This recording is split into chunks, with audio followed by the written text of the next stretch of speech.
Gereja Masih Injili di Timor menetapkan bulan Mei sebagai bulan budaya.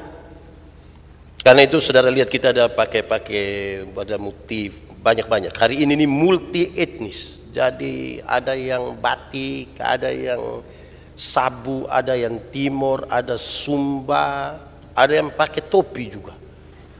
Ya. Pendeta juga pakai, ada di dalam sini, ada. Sebentar baru ada pakai semua. Kenapa? Karena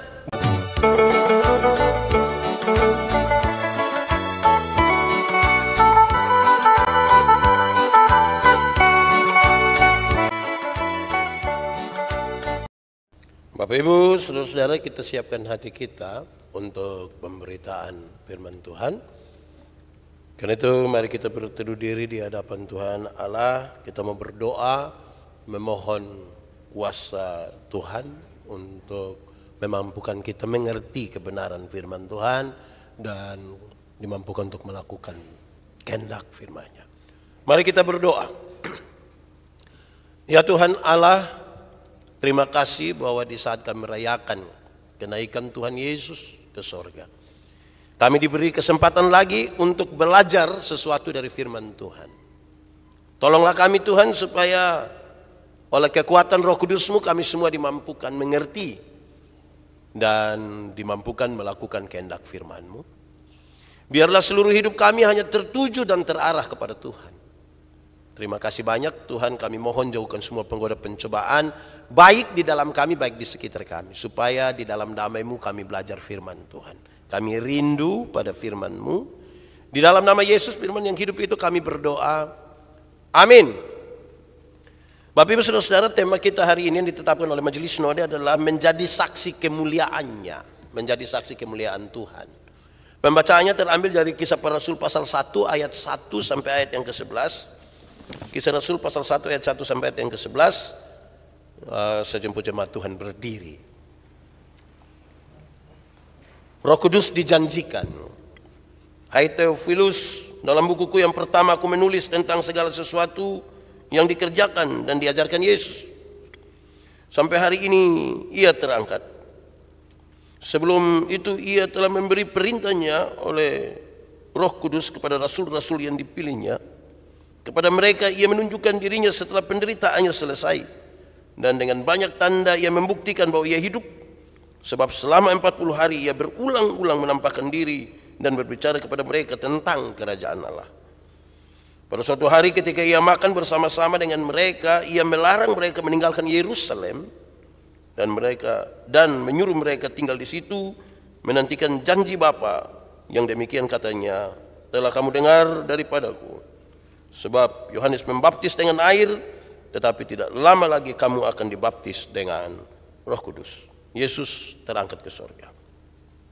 Maka bertanyalah mereka yang berkumpul di situ, Tuhan, maukah Engkau pada masa ini memulihkan kerajaan bagi Israel? Jawabnya, Engkau tidak perlu mengetahui masa dan waktu yang ditetapkan Bapa sendiri menurut kuasanya.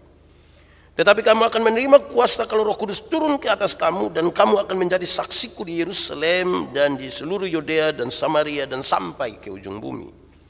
Sesudah ia mengatakan demikian, terangkatlah ia disaksikan oleh mereka dan awan menutupnya dari pandangan mereka. Ketika mereka sedang menatap ke langit waktu ia naik itu, tiba-tiba berdiri dua orang yang berpakaian putih dekat mereka dan berkata kepada mereka, hai orang-orang Galilea, mengapakah kamu berdiri melihat ke langit? Yesus ini yang terangkat ke surga meninggalkan kamu akan datang kembali dengan cara yang sama seperti kamu melihat dia naik ke surga. Demikian firman Tuhan. Berbahagia setiap orang yang mendengar firman, memelihara dan melakukan dalam hidup setiap hari. Shalom. Kuat sedikit. Shalom. Terima kasih banyak. Bapak Ibu Saudara-saudara, kita merayakan kenaikan Tuhan Yesus Kristus di bulan ini, bulan Mei. Gereja Masih Injili di Timor menetapkan bulan Mei sebagai bulan budaya. Karena itu saudara lihat kita ada pakai pada motif banyak-banyak. Hari ini multi etnis. Jadi ada yang batik, ada yang Sabu, ada yang Timor, ada Sumba, ada yang pakai topi juga. Ya. Pendeta juga pakai, ada di dalam sini, ada. Sebentar baru ada pakai semua. Kenapa? Karena budaya adalah alat pekabaran Injil juga. Sambil kita melihat mana yang tidak berkenan kepada Tuhan, tidak boleh. Ada yang menekankan ini budaya tapi melawan Tuhan. Saya pernah bilang pada saudara, kita pengakuan kita Tuhan itu yang menjadikan kaya, berkat Tuhan itu yang membuat kita kaya, tapi banyak praktek kita mempertahankan budaya yang tidak buat kita percaya pada Tuhan. Ada tanpa usaha medompak itu kucing kau begini-begini, itu tidak. Dari budaya harus yang berkenan pada Tuhan. Nah saudara-saudara, sekaligus saya ingin menyatakan di bagian pertama bahwa Tuhan naik ke surga itu menyiapkan tempat bagi semua bangsa ini yang dia pilih untuk masuk surga. Tidak pada suku tertentu, tidak pada bangsa tertentu. Nah, memulai khotbah ini saya ingin mengatakan begini, Tuhan Yesus sudah naik ke surga. Senang sudah toh? Karena Tuhan Yesus sudah ada di surga. Dia kenal pendeta Yandi, dia kenal kita semua. Jadi mati masuk surga toh? Kan kita ada orang dalam di surga toh. Nah, kita pilih Yandi. Dia ada di surga. Sekarang kita meyakini lebih lagi, dia menyediakan tempat bagi kita di surga. Amin kok? Jadi kita pergi, nah kenal-kenal sudah dengan Tuhan Yesus sekarang ini. Dia sudah mati menebus kita sekalian toh. Kita selamat, tapi mesti bangun hubungan yang dekat. Jangan hanya tahu tentang Tuhan. Berulang-ulang kali saya bilang kepada saudara, siapa Presiden Republik Indonesia? Saudara pasti bilang Jokowi. Tahu dari mana? Buku, radio, televisi, bahkan kita yang pilih dia. Berdasarkan pengetahuan itu, hari ini coba saudara pergi istana coba. Apa dia terima saudara? Pas saya sampai di sana dia bilang, pas pampres tanya, terus apa? Saya menobe bapak. Dari mana? Dari Kupang. Datang untuk pulang. Karena kita tahu tapi tidak hubungan dengan dia. Mesti ada hubungan toh. Tapi kalau Jokowi punya istri dan anak pergi ke istana, ditanya begitu oleh pas pampres, berani tanya begitu. Ibu siapa? Berat itu. Jadi hubungan. Itu penting. Jadi kita sudah ada orang dalam di surga toh. Di dunia ini saja banyak orang masih pakai orang dalam juga itu. Urus masalah ini pakai orang dalam, mau kerja sini orang dalam, apalagi di surga. Mesti ada orang dalam. Kedua, saya pernah melayani di Alor. Di satu saat pas ada sidang sinode di Alor, saya pergi begini, kepingin di tempat dulu saya melayani. Ada seorang pendeta ibu-ibu, orang tua. Bukan ibu SBA ini, orang lain. Di Alor itu ada orang lain. Dia khotbah bilang begini, jemaat, kamu tahu ke tidak Tuhan pergi ke surga itu buat apa? Kamu tahu ke tidak? Dia itu ada pergi siap tempat bagi kita ini. Kamu main-main kamu main-main. Nanti saat dia datang kembali, jangan sampai orang lain yang masuk, kami mau hanya main-main di halaman saja. Saya pikir-pikir, dia omong ini bahaya ini. Jadi jangan sampai kita yang mengaku kenal dengan Tuhan ini, justru kita tidak mengalami sesuatu yang lebih. Tuhan pergi ke surga buat apa, itu pertanyaannya. Jawabannya adalah dia pergi menyiapkan tempat bagi kita. Dalam rumah Bapakku banyaklah tempat. Saudara tidak tahu ini lagu. Lalu kenapa suruh saya solo coba? Ya intinya saudara kalau tahu Tuhan pergi ke surga, siap tempat bagi kita, tepat waktu dia datang, dia jemput kita masuk surga tuh di sana. Nah itu luar biasa sekali, dia siapkan tempat. Nah Bapak Ibu saudara-saudara, lalu kita membaca bagian ini bacaan yang berulang-ulang sesungguhnya, karena hampir setiap waktu untuk mengenang kenaikan ini kita baca teks ini. Saya mau ajak kita merenungkan saudara-saudara bahwa kisah itu juga adalah satu bagian dari perjumpaan Tuhan Yesus dengan murid-muridnya setelah dia bangkit. Kisah itu ada dalam sebuah kisah di mana mereka duduk makan bersama. Makan bersama dengan para murid ini bukan sekedar untuk meyakinkan para murid bahwa Yesus sudah bangkit. Bukan sekedar untuk meyakinkan para murid, lihat saya sudah bangkit ini. Tetapi lebih dari itu saudara-saudara, pembacaan tadi menegaskan bahwa di kesempatan makan bersama itu, kesempatan duduk makan bersama antara Yesus dan murid-muridnya, dia ingin membuka pikiran mereka, dia ingin membuka wawasan mereka, dia ingin memberikan pengetahuan yang lebih, dia ingin memberikan sebuah pengalaman yang lebih. Kesempatan bersama-sama sebagai orang-orang bersaudara di meja makan itu kesempatan di mana bukan hanya menegaskan kebersamaan, tetapi untuk memberi wawasan, pandangan yang baru, yang lebih luas. Itu yang Tuhan Yesus pakai. Saudara-saudara, itu yang ditegaskan oleh Lukas kepada Theophilus. Lukas itu dokter, dia menulis Injil Lukas, dan sekarang Kisah Para Rasul dia kasih tahu, Theophilus yang mulia, pada bukuku yang pertama Injil Lukas, dia kasih tahu tentang Yesus. Dan sekarang dia jelaskan lagi kepada Theophilus raja itu. Saudara-saudara, apa sih tadi kalau saya bilang mereka duduk di situ bukan sekedar untuk menegaskan kepada murid-murid bahwa dia sudah bangkit, tetapi dia mencerahkan pikiran mereka. Apa sesungguhnya yang dicerahkan? Yang dicerahkan itu, saudara-saudara, bahwa kenaikan Tuhan Yesus itu adalah bagian dari penggenapan seluruh kitab para nabi. Jadi jangan dilihat sebagai sesuatu yang terpisah. Banyak kali orang berbicara terputus-putus. Kelahirannya sendiri, kematiannya sendiri, kebangkitannya sendiri. Tentang penggenapan karena ada nubuat-nubuat. Sampai kadang-kadang kenaikan Kristus itu tidak dilihat sebagai bagian dari penggenapan seluruh kitab Nabi. Ini tidak merupakan pengalaman yang terpisah. Dia sudah lahir, dia sudah mati, dia sudah bangkit, tetapi dia juga naik ke surga. Itu bagian dari penggenapan itu. Saudara-saudara, sekaligus yang kedua menegaskan pada para murid, bagus kalau ada pengalaman dengan Yesus, itu sesuatu yang bagus sekali. Baik.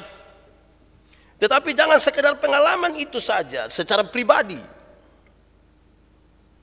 Tetapi pengalaman dengan kebangkitan dan kenaikan Yesus itu harus juga menjadi sesuatu yang utuh dalam pengalaman dan pemahaman mereka tentang kitab suci. Dia mesti utuh. Saya ketika memahami, merenungkan firman ini, saya pikir memang betul orang Kristen harus punya pemahaman yang sampai sejauh itu. Kenapa? Masih banyak ada orang pertentangkan apakah Yesus benar-benar mati atau tidak. Apakah orang? Kalau dia terpisah-pisah sebentar kita tidak paham betul kok dia bisa naik ke surga. Jadi satu kisah yang utuh sekali. Saudara-saudara, pembacaan tadi kemudian menolong kita untuk merenungkan pertama, saudara-saudara, bahwa bagaimanapun kita masih tinggal di dunia dan murid-murid juga demikian. Kita tinggal di dunia dan murid-murid juga demikian. Pertanyaannya adalah sesungguhnya apa yang dipikirkan oleh para murid waktu itu? Apa yang ada dalam pikiran para murid? Para murid sesungguhnya cukup stres, tertekan dengan tekanan Roma terhadap mereka, terhadap sebuah penjajahan. Karena itu saudara-saudara, kebangkitan Yesus memberikan kepada mereka semangat baru. Tetapi semangat baru itu lebih diarahkan pada persoalan-persoalan yang mendunia. Obsesi mereka tentang kerajaan dunia itu lebih tinggi. Tuhan Yesus yang bangkit itu, saudara-saudara, menyiapkan para murid untuk menjadi saksi. Tetapi tunggu dulu, mereka harus dilengkapi dengan Roh Kudus. Tetapi murid-murid tidak ada dalam pengertian itu, dalam pikiran itu. Janji Roh Kudus itu pada para murid. Justru para murid berpikir, Tuhan, apakah pada masa kini Engkau mau memulihkan kerajaan? Apakah sekarang sudah ini, karena Engkau sudah bangkit ini, kami sudah melihat harapan baru itu sangat berkaitan dengan pemulihan kerajaan Israel. Jadi ada duduk makan sama-sama, pikiran mereka masih ada di situ, dan sekarang Tuhan mau mencerahkan mereka lebih dari sekedar obsesi mereka terhadap kerajaan dunia kepada hal-hal yang bersifat sangat jasmania. Kebangkitan Kristus jangan dilihat begitu terbatas hanya pada soal-soal yang sangat sementara. Walaupun dia melingkupi itu juga, tapi jangan batasi hanya pada soal-soal yang dunia. Obsesi pemulihan kerajaan Israel fokus daripada para murid. Tetapi Tuhan Yesus ajak mereka untuk fokus kepada kerajaan Allah. Satu fokus pada kerajaan dunia, satu fokus pada kerajaan Allah. Bagaimana guru mau supaya mereka fokus pada kerajaan Allah, mereka fokus pada kerajaan dunia? Kan tidak baku dapat tuh. Harus lebih dari itu. Saudara-saudara, ada perbedaan persepsi sekarang. Dengan pertanyaan mereka, guru, apakah pada masa kini engkau mau memulihkan kerajaan Israel? Di sini menunjukkan perbedaan persepsi itu. Pikiran-pikiran mereka yang berbeda dengan apa yang dimaksudkan oleh Tuhan. Walaupun saudara-saudara sekali lagi, kebangkitan Kristus sangat berkaitan juga dengan persoalan-persoalan jasmani. Tapi dia mesti lebih dari sekedar yang jasmani. Saudara-saudara, kerajaan Allah yang menjadi fokus daripada Tuhan itu harus kemudian menjadi bagian ketika orang mengalami kebangkitan Kristus. Saya mencatat di sini bahwa kerajaan Allah yang ada di tengah-tengah dunia ada tanda, harus ditandai dengan pertobatan manusia. Pengampunan dosa itu sudah terjadi dan manusia mesti bertobat. Tuhan mengampuni dosa kita toh. Lalu kalau Tuhan sudah mengampuni kita, tanda apa yang sekarang kita mau kasih? Kita masih tinggal di dunia, belum pergi ke surga yang Tuhan lagi siapkan tempat bagi kita. Harus ada tanda ini. Pengampunan dosa telah terjadi. Dan karena itu pertobatan mesti terjadi. Saudara-saudara, kerajaan Allah itu adalah wujud dari pemerintahan Allah. Kalau Allah memerintah, kasih mesti ada. Keberpihakan mesti ada. Keadilan mesti ada. Tidak boleh ada kesewenang-wenangan. Tidak boleh ada penindasan. Tidak boleh ada kebodohan. Karena ada kaitan itu semua antara kehidupan di dunia ini dengan kehidupan di surga. Dan tanda-tanda itu harus ada.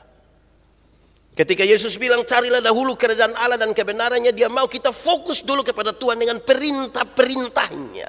Jangan takut untuk yang lain. Kalau kamu setia fokus kepada Tuhan dengan perintah-perintah yang Tuhan berikan bagi kamu, yakinlah segala sesuatu yang jasmani tadi akan ditambahkan kepadamu. Fokus duluan di situ.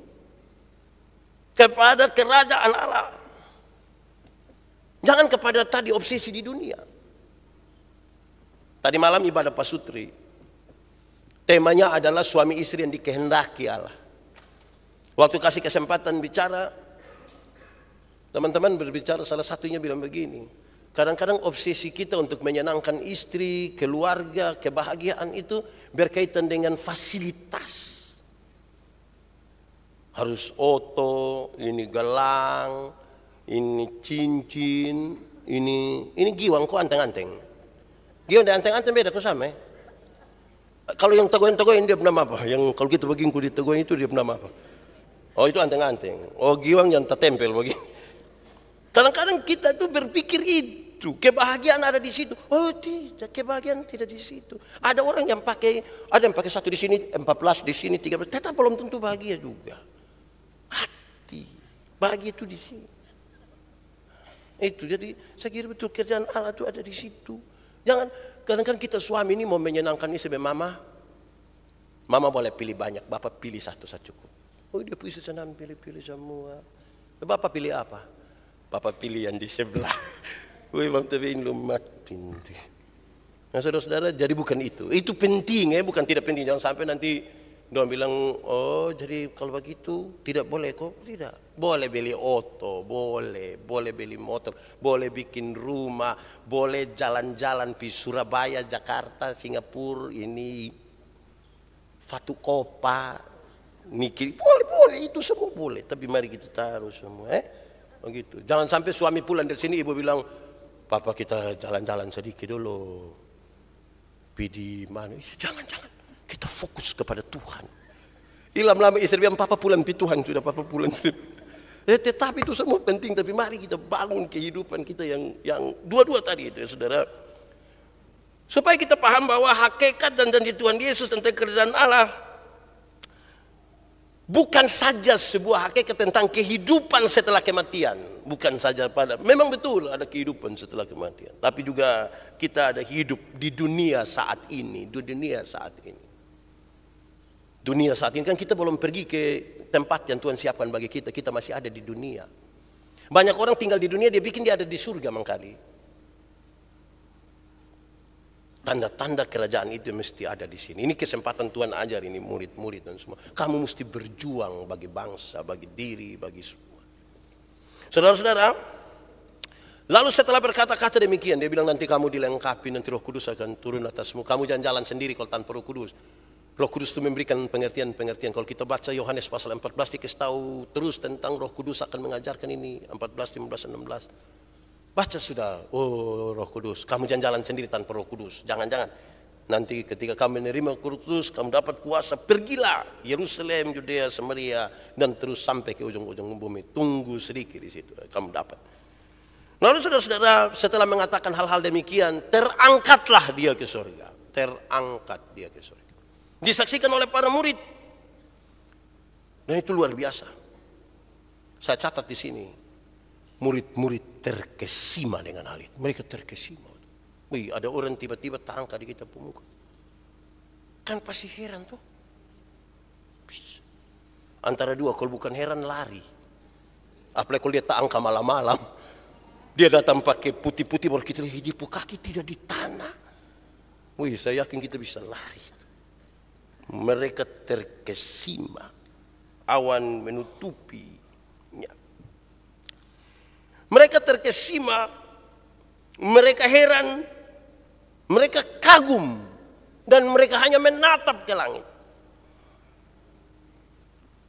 Tampillah malaikat-malaikat itu dan bilang, kenapa kamu terkesima? Terkesima boleh kok tidak? Boleh. Heran boleh kok tidak? Boleh. Kagum boleh kok tidak? Boleh, tapi dia hanya boleh sesaat. Jangan selamanya hanya terkesima. Dia mesti hanya sesaat. Heran, sesaat. Tanganga, boleh, sesaat. Sesaat. Saya ingatkan kembali kita, tanganga ialah kombinasi, gabungan antara heran dan buta kenop. Boleh, sesaat. Sesaat. Mereka terkesima. Kenapa dia hanya boleh sesaat? Tidak boleh lama-lama. Karena sikap yang tadi heran itu, yang terkesima itu, yang kagum itu, membuat mereka melupakan tugas untuk kembali ke Yerusalem. Ini dong kan masih ada di dunia, tuh belum pergi ke surga.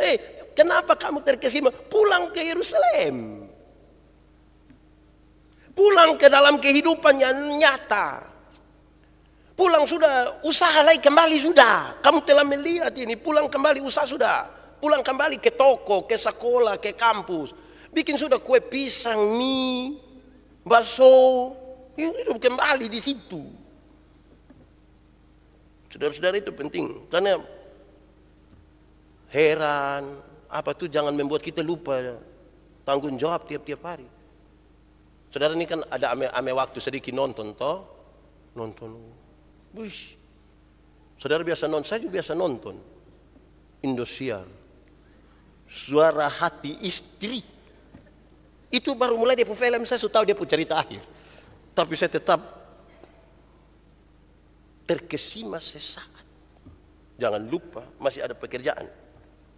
Saudara-saudara, bahwa di tengah-tengah kesulitan yang bertambah besar dan kompleks ini, dunia ini kan kesulitannya makin tambah sebenarnya. Semakin kompleks ini. Mungkin banyak orang makin beribadah, tapi mungkin banyak orang justru tidak beribadah lagi. Kita bersyukur kalau kita beribadah dengan sikap yang antusias kepada Tuhan, baik. Mungkin kadang-kadang kita menangis di hadapan Tuhan, itu baik. Tapi jangan kemudian kita jadikan itu hanya sekedar sebuah pelarian rohani saja, pengalaman dengan Tuhan semata. Dan akhirnya melupakan Bahwa lewat pengalaman dengan Tuhan kepada kita diberikan kekuatan untuk berjuang dalam kehidupan nyata yang penuh dengan masalah yang kompleks tadi. Masih banyak orang hilang lenyap dalam pengalaman pribadi dengan terkesima. Kalau ada tanda heran itu ada sesuatu yang mengherankan dari Tuhan. Itu dia terlalu lama ada di situ. Saya tidak bilang bahwa tidak boleh di situ. Saudara dengar tentang kesaksian-kesaksian yang heran-heran itu boleh. Terlalu boleh. Tapi jangan berdiam diri di situ. Berdasarkan itu saudara harus diberikan kekuatan untuk masuk kembali. Masuk kembali ke dalam kehidupan nyata yang kompleks itu. Mulai dari keluarga. Mulai dari keluarga toh. Saudara bayangkan kita dalam keluarga ini kan macam-macam dalam hidup ini. Pengalaman-pengalaman dengan Tuhan itu kemudian kita bawa sudah dalam keluarga. Yang waktu kita bangun pagi, waktu itu istri ada enak-enak dia bilang, "Papa sayang, aduh mama punya suami terbaik seluruh Indonesia dan sekitarnya." Itu waktu dia ada baik. Terus tiba-tiba besok dia bangun itu entah karena efek vaksin dan apa begitu, tiba-tiba dia aneh sendiri. Kita bilang, "Mama kenapa pagi ini tidak bilang papa sayang?" Papa sayang apa ini? Kita berhadapan lagi dengan itu. Belum lagi ketemu orang di toko. Ada orang ini yang di toko hanya untuk cek saja. Coba angkat itu, coba itu. Kalau yang itu, terus yang itu, terus dia tidak beli apa-apa. Dia hanya tunjuk-tunjuk itu kayak mau cek ke dia tuh sudah. Itu yang kita akan kembali ke dunia itu. Ada yang datang hanya banding-banding harga. Ada yang datang hanya tawar. Aci itu berapa? 100.000. Bisa 1.500 kok. Kan kita akan pulang kembali ke situ. Persaingan bisnis. Apalagi sekarang kan media online ini cukup luas. Orang berdagang online. Dong tidak ada gudang tapi ada barang. Wah kita juga repot.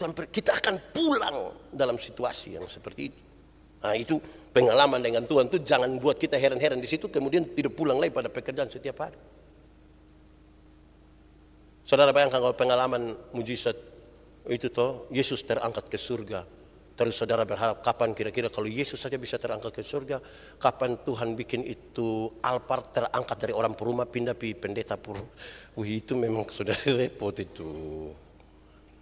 Kira-kira begitu. Saudara, tapi teks itu kemudian juga menegaskan dengan baik, ingat Tuhan Yesus akan datang kembali. Tuhan Yesus akan datang kembali.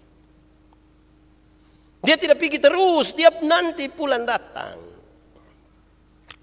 Pembacaan dalam 2 perikop ini saudara-saudara membawa kita semua untuk kedatangan Kristus. Direnungkanlah. Satu, spekulasi tentang kedatangan Yesus. Ada spekulasi tentang kedatangan Yesus.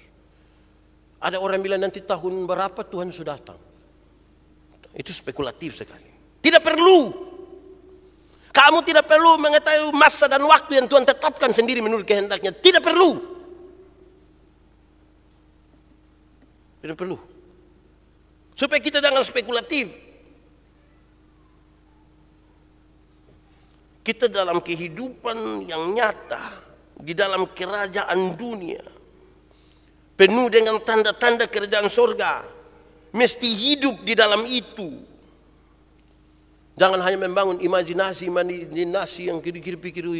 Ada orang datang kasih saya B4 nanti tahun 2028 dunia kiamat Tuhan sudah datang. Mau tulis tambah Alkitab lain. Tidak perlu. Jadi saudara dengar dari manapun, apalagi kalau baca di media sosial jangan bagikan terus bagikan, itu tidak perlu. Tuhan mau datang kapan kok itu dia pun mau. Bukan netizen pun mau. Kedua, Tuhan mempunyai rencana bagi manusia di dunia. Tuhan mempunyai rencana bagi manusia di dunia. Kita percaya, orang-orang yang percaya pada Tuhan itu meyakini bahwa sejarah bukanlah kumpulan peristiwa-peristiwa sembarangan yang terjadi di dunia. Orang percaya meyakini bahwa ada rencana Allah dalam perjalanan sejarah. Jadi kalau dia masih izinkan kita hidup di dunia, jangan tanya-tanya dia semua datang kok belum. Tapi buatlah seolah-olah besok dia datang. Tak lama Tuhan datanglah. Saudara juga masih tidak tahu ini lagu. Nah, kita langsung di ref sambil tepuk tangan. 3, 4. Hendaklah engkau jaga-jaga, sedia lampu dengan minyaknya, karena dengan sekejap kedengaranlah gegap, mempelai laki-laki datang. Tidak usah berspekulasi kapan Tuhan datang. Tapi buatlah seolah-olah dia segera datang sekarang. Supaya hidup dalam berjaga-jaga. Saudara-saudara, saya perlu sampaikan kepada kita hal-hal itu. Karena kita tahu sejarah yang panjang ini Tuhan bekerja. Kadang-kadang orang bisa merencanakan untuk kita jatuh begini. Tapi Tuhan belokkan untuk kita begini.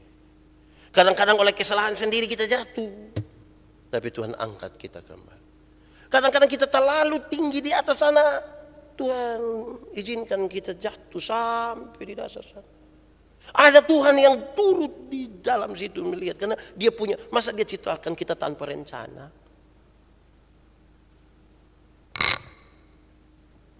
Saudara bikin rumah, terus orang tanya pendeta, Yandi bikin rumah untuk, bikin-bikin sah. Tidak ada rencana, tidak ada rencana saya bikin-bikin sah. Tidak mungkin, ada sesuatu yang menjadi rencana. Saudara datang ke gereja, iya datang bikin beta datang sah. Tidak ada rencana pergi gereja untuk tidak. Kau beta lihat orang pipi gereja lebih tapi mungkin sampai gereja Tuhan ambil. Nah, hidup ini kita buat apa-apa itu ada rencana, apalagi Tuhan menciptakan kita tanpa rencana, bagaimana tidak? Dia ada rencana bagi kita. Nah, itu baru penjelasan teks. Nah, sekarang baru tema. Ini baru tema. Saudara kira khotbah cepat? Lama saudara. Pasti Tuhan ada rencana kenapa pendeta yang di khotbah lama. Ya saudara duduk diam, dengar saja, dengar. Boleh mengantuk sedikit tidak apa-apa. Tapi mesti dengar ini khotbah. Saudara, pesan teks sesuai dengan tema kita. Tema kita adalah menjadi saksi kemuliaannya. Menjadi saksi kemuliaannya. Murid-murid itu saksi mata. Don't lihat langsung. Tapi pendeta Yandi kan tidak lihat Tuhan Yesus naik langsung. Saudara juga tidak pernah lihat Tuhan Yesus naik langsung begini tuh. Lalu kita yang tidak pernah melihat ini, bagaimana kita menyaksikan kemuliaan Tuhan dalam dia pun kenaikan ke surga itu. Saya catat 1-2 hal, kita renungkan, kita pakai dalam hidup. 1. Bangun duluan keyakinan. Untuk kita mau jadi saksi kemuliaan Tuhan. Bangun duluan keyakinan bahwa ada satu waktu Tuhan akan datang kembali dan menjemput kita. Nanti Tuhan datang ambil saya dan saudara. Janji Tuhan untuk datang kembali dan mengangkat saudara dan saya adalah sebuah janji sekaligus penghargaan. Janji dan penghargaan. Janji dan penghargaan. Orang pacaran saja kok yang laki-laki mau pergi sekolah di Surabaya, dia janji. Tak usah takut. Koko nanti pulang. Janji tuh. Waktu dia pulang tuh kan ada penghargaan. Nanti waktu koko pulang kita dua menikah. Lu nikah dengan orang lain, beta dengan orang lain. Tapi ada janji tuh gitu. Ya kok kita manusia bisa begitu. Kok Tuhan akan pergi. Tapi ini janji dia akan datang kembali. Itu bukan sekedar janji yang akan dia tepati saja. Tetapi sebuah penghargaan. Aku akan jemput kamu bawa ke tempat di mana aku. Supaya di tempat di mana aku ada, kamu pun berada. Bangun dulu keyakinan itu. Sekali lagi manusia saja bisa janji toh. Dan lakukan. Ini saya mau tanya ini saudara-saudara pernah janji orang kok tidak? Yang koko mau berangkat nanti koko pulang kembali. Itu ada janji kok tidak? Ada tuh. Nanti koko pulang kita dua nikah. Kita dua nikah nanti akan ada dayang-dayang. Di perahu yang pakai dayung. Bisa saja janji. Manusia janji kita menanti-nanti. Kapan datang? Kapan datang? Kenapa tanya-tanya kau pulang kapan? Kan belum lunas. Tanya.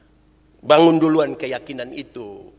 Supaya kita siapkan diri betul-betul kita jadi saksi. Kan kita punya tidak boleh ada orang jadi saksi tapi tidak ada keyakinan. Mau jadi saksi mesti ada keyakinan iman. Yesus pasti datang kembali. Orang tanya kita sampai kita tidak bisa jawab. Bagaimana engkau Tuhan? Bagaimana Tuhan bilang dia datang engkau bisa yakinkan itu? Ya kita susah untuk meyakinkan dia secara empirik kan. Tapi itu sebuah keyakinan. Tuhan akan datang lagi. Tak lama Tuhan datanglah, bersiap dirimu. Nah di pelanjutan betul dulu tahu. Tapi kira-kira yang pertama itu adalah tak lama Tuhan datanglah. Gitu tuh. Itu harus dari keyakinan. Kalau mau jadi saksi begitu, bangun keyakinan. Begitu. Dari paduan suara itu menyanyi bagus dalam keyakinan, bukan di. Itu mantap toh. Pendeta, majelis, ada bawa umum dalam keyakinan. Kan itu yang membedakan kita dengan orang lain. Kedua, ingat gambaran para murid juga ada pada kita. Kadang-kadang fokus kita terlalu duniawi. Mau jadi saksi kemuliaan kita, kemuliaan Tuhan, dan fokus pada duniawi, maka dengar. Kita bukan saksi kemuliaan Tuhan. Bisa saja kita menjadi saksi dari kemuliaan diri. Saksi kemuliaan Tuhan. Berarti yang dimuliakan siapa? Tuhan. Banyak orang bersaksi sampai dia yang mulia, Tuhan tidak mulia. Lalu apa yang membuat kita kemudian meyakinkan orang pada kemuliaan diri? Karena kita fokus pada dunia, bukan kepada Tuhan. Fokus pada dunia dan bukan pada Tuhan. Nah, itu kita menjadi saksi, tapi nanti saksi kemuliaan kita, bukan saksi kemuliaan dunia. Tuhan. Padahal kita diminta menjadi saksi kemuliaan siapa? Tuhan. Jadi yang lebih banyak diberitakan, yang lebih banyak diceritakan, yang itu tentang Tuhan, jangan tentang dia. Supaya orang ingat Tuhan dan lupa kita. Orang ingat Tuhan. Nah itu dia akan jadi saksi kemuliaan Tuhan. Ketiga, saudara-saudara, jangan hanya diam. Jangan hanya berdiam diri. Jangan hanya terpesona. Jangan hanya kagum. Kadang-kadang orang-orang Kristen habis pada kekaguman. Tidak pada sebuah tindakan. Ku kagum hormat akan engkau. Cocok kita menyanyi coba. 3 cok Kak Edwin. Ku kagum hormat. Kayak 3, 4. Ku kagum hormat akan engkau. Sekali lagi. Ku kagum hormat akan engkau. Kau Allah yang maha dipuji. Ku kagum akan engkau. Kagum akan Tuhan yang layak dipuji. Betul. Puji dia dengan cara apa coba sekarang? Tindakan kita. Kekaguman mesti sesaat. Tindakan terus. Jangan sampai kita hilang lenyap di dalam dunia yang hanya kagum-kagum. Saudara pernah memiliki dalam diam kok tidak? Cinta itu orang tapi tidak pernah omong, tidak pernah lakukan sesuatu. Saya lihat setiap kali dia tuh tersiksa Bapak. Kalau kagum, misalnya kita kagum dengan Ibu SBA, kan kita pigi-pigi. Itu ibu betalau kagum. Itu ibu tuh kalau omong keras. Berarti untuk sesuatu yang salah mesti kita juga bertindak kok keras. Jangan biar itu mantua memang dia begitu, betul jangan betul. Kagum tuh nanti jangan berlam-lam di situ, tindakan itu.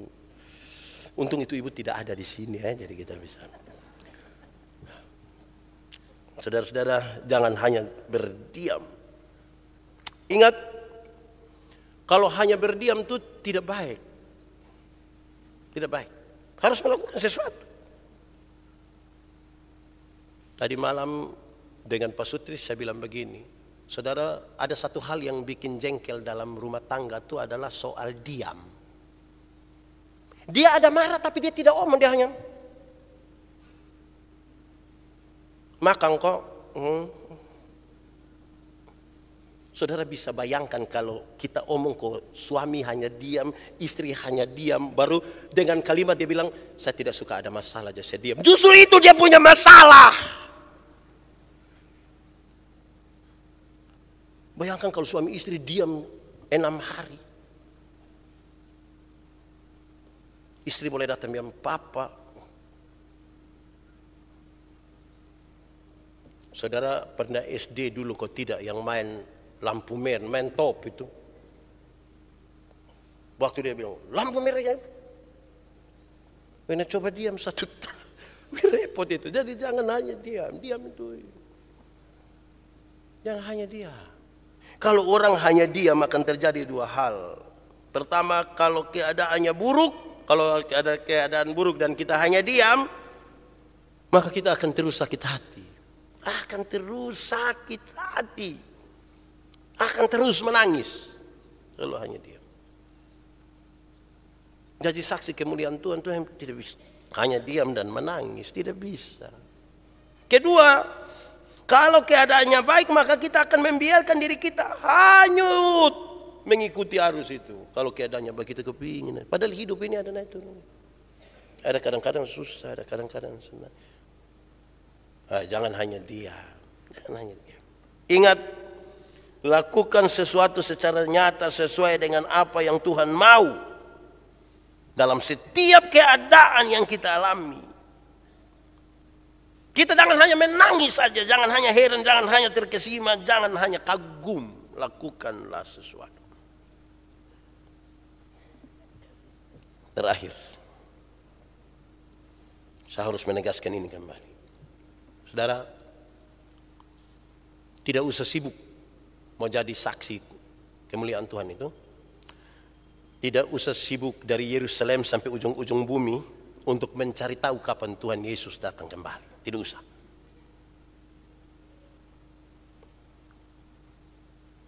Beberapa orang terlalu sibuk dengan hal-hal itu. Saudara, hiduplah sebagai orang percaya. Lakukanlah sesuatu. Bertekunlah dalam doa. Dan tinggallah di dalam kebenaran. Saya pernah bilang pada saudara, kalau ada orang bantu kita di rumah, yang pembantu baik dan tidak baik itu bisa dibedakan pada waktu dia pun tuan nyonya ada berangkat. Tuan dan nyonya rumah jalan, yang anak baik itu dia kerja, yang perlu dia kerjakan, dia kerjakan semua. Habis itu dia bikin kopi, duduk babai di muka, dia santai. Tiba-tiba oto di depan pintu, pipip, oh bos don sudah datang. Wah, dia santai-santai tuh, tidak berlari-berlari. Yang tidak baik itu yang bos dom baru keluar tiba-tiba ini Aci dom pulang kapan? Terus Aci beta son pulang, itu lupa rumah jabat son pulang. Dia suka cek-cek ini orang, kenapa? Karena kan dia cek itu untuk dia mau cari dia bisa buat apa? Karena dia terkoneksi juga dengan Om. Jadi dia tanya, Aci bilang jam 9, woi bos don jam 9 ya lu cepat. Itu Om pas datang otot di muka. Saudara bisa bayangkan dia punya batasi. Lu masuk di dalam kompor, masuk di dalam. Karena dia itu coy, memang yang paling bagus itu lakukan saja dalam kebenaran. Kok aman sudah ini hidup. Jadi Tuhan mau datang, ini Tuhan nyonya rumah mau datang kemarin sudah lewat tuh. Dia mau datang 1 menit, 1 minggu lagi, kan sudah dia datang saja. Oh yang penting kita ada kerjakan kita punya tuh. Biasa yang tidak kerja itu yang dia mati, sudah bab tua sudah jam mati kita nih. Belum kasih makan babi lah bab tua sudah datang. Saudara-saudara lakukan sudah yang perlu kita kerjakan nih, kerjakan sudah. Kan mau jadi saksi itu begitu toh. Nanti pulang baru Aci tanya bilang, kan mana ada sayur di sini? Tadi kan betul lupa kasih tengah umum ya. Tenang aci. Oh, tadi ada utang sone. Be ame sendiri di belakang. Maksudnya, lakukanlah yang perlu kita lakukan sudah. Suami istri bersayang sudah. Jangan tunggu suami mati baru sengaja menangis. Beta belum sempat. Nah yang tiap hari sama-sama kenapa belum sempat? Sumati baru sengaja menangis pencitraan. Yang ada hidup sama-sama bikin baik-baik sudah. Bikin enak-enak sudah, senyum-senyum, rajin-rajin datang gereja sudah. Bukan semua mati, baik juga kalau semua mati masih datang gereja. Maksudnya jangan tidak pernah gereja baru terakhir paksa harus jemput.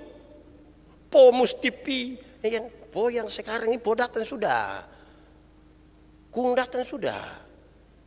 Yang sekarang ini, saudara.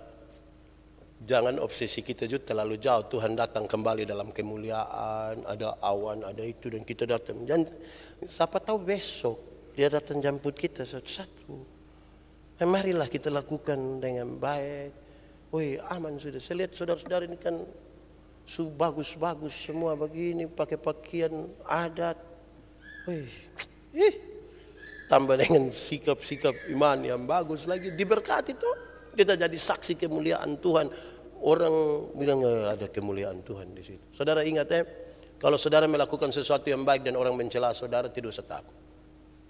Karena bukan kemuliaan yang saudara cari. Saudara makin dihina pun, kok memang bukan saudara yang mulia kok. Yang mulia kan Tuhan. Kalau saudara dihina, ditolak, tidak apa-apa. Karena Tuhan Yesus yang Tuhan saja ditolak. Bahkan dibunuh mati. Alai pendeta yang hanya kepala botak begitu mau diterima semua orang, tidak mungkin. Tidak mungkin. Ini kalau saudara dicela oleh karena namaku, tidak apa-apa lah. Tidak apa-apa. Yang penting yang kita lakukan benar. Ya, itu saja. Mari kita tunduk kepala di hadapan Tuhan. Kalau kamu dengar suaranya, jangan keraskan hatimu. Minta Roh Kudus lembutkan setiap hati yang keras dan biarkanlah kita menikmati sesuatu bersama-sama dengan Tuhan hari ini. Kalau ada yang mau ambil komitmen, ambil saja komitmen bersama Tuhan. Itu soal pribadi kita dengan Tuhan, tapi kita rindu menjadi saksi kemuliaan Tuhan.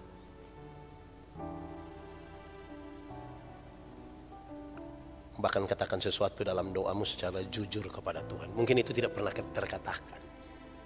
Katakan dengan jujur. Ingat, manusia mungkin kita tipu, tapi Tuhan tidak bisa kita tipu. Dia lihat sampai ke kedalaman jiwa kita. Dia sungguh tahu siapa kita. Tuhan, kami rindu jadi saksi. Ya Tuhan Allah, terima kasih banyak untuk firman-Mu. Terima kasih Engkau mau mengingatkan sesuatu yang lebih dari kami pada saat fokus kami hanya pada dunia. Tuhan membawa kami pada wilayah yang lebih luas. Terima kasih banyak ya Bapa.